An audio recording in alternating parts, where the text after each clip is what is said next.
ഇന്ന് ഞാൻ ഒരു സ്വപ്നം കണ്ടു തുടങ്ങുക. ഒരു സിനിമാ സ്വപ്നം. ഇന്നേക്ക് 6 മാസം തികയും മുമ്പ് മുല്ലശ്ശേരി മാധവൻകുട്ടി ഒരു സിനിമ എടുത്തിരിക്കും. അത് കാണാൻ നീയും ഉണ്ടാവും. നിനക്ക് ഒരുങ്ങിയിരിക്കാം എന്റെ മുന്നിൽ വീണ്ടും തോൽക്കാൻ. അപ്പൊ നമുക്കിതൊരു സംഭവമാക്കണം. സംഭവം എന്ന് വെച്ചാൽ സൂപ്പർ ഡ്യൂപ്പർ ഹിറ്റ്. നിനക്ക് ആ മമ്മൂട്ടിയോ മോഹൻലാലിനെയോ ഒക്കെ വെച്ച് പടം പിടിച്ചാ പോരായോ എന്റെ മോനെ? ഒന്ന് തുടങ്ങാൻ 10 ലക്ഷം മതിയല്ലോ, ബാക്കി വരുന്നിടത്ത് വെച്ച് കാണാം. മാധവൻകുട്ടിക്ക് നല്ലൊരു പ്രൊഡ്യൂസർ ആകാൻ കഴിയും. അടിപൊളി. ഒരു വെളുത്ത ടൈ കൂടി കെട്ടായിരുന്നു. അയ്യോ, എന്നെ ഓർമ്മിക്കാറുണ്ട്. ഞങ്ങളൊരു പടം തുടങ്ങും. പടത്തിന്റെ പേര് ഒരു സ്വപ്നത്തിന്റെ കഥ. പിന്നെ ഈ പടത്തിൽ എന്റെ ക്യാരക്ടറിന് സ്മൂച്ചിങ്.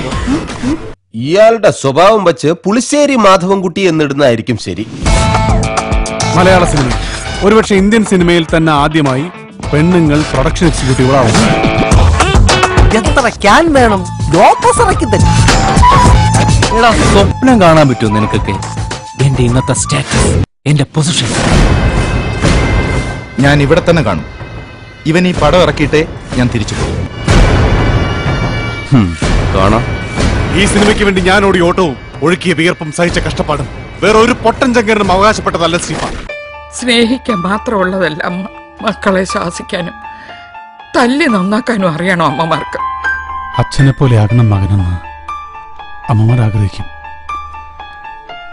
അത് അമ്മമാരുടെ തെറ്റല്ല. അതാണ് അമ്മ മോള് പറയാറില്ലേ, അച്ഛൻ ആവശ്യമില്ലാത്ത ഒരുപാട് സ്വപ്നങ്ങൾ കാണുന്ന ആളാണെന്ന്. അച്ഛൻ വലിയൊരു സ്വപ്നം കണ്ടു. പക്ഷെ സ്വപ്നം കണ്ടു തീരും മുമ്പേ ആരോ വിളിച്ചോണത്തി. അച്ഛനൊന്ന് ഉറങ്ങിയേച്ചു വരാം. ആ സ്വപ്നത്തിന്റെ ബാക്കിയിട്ടോ നോക്കാലോ.